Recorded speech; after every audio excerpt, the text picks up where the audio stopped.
Welcome to History's Hiccups, Part 65. Immerse yourself in the tale of Pyrrhus of Epirus, the king whose battles gave birth to the term Pyrrhic victory. Known for his ambition to rival Alexander the Great, Pyrrhus set his sights on conquering Roman Italy in the early 3rd century BC.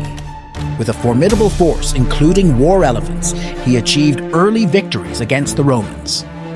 However, these wins came at such a high cost that Pyrrhus famously said, "Another such victory, and we are undone." His campaigns, although initially successful, ultimately weakened his kingdom without securing a decisive triumph over Rome. Pyrrhus's endeavors highlight the fine line between victory and defeat, leaving a legacy that questions the price of glory in the annals of history.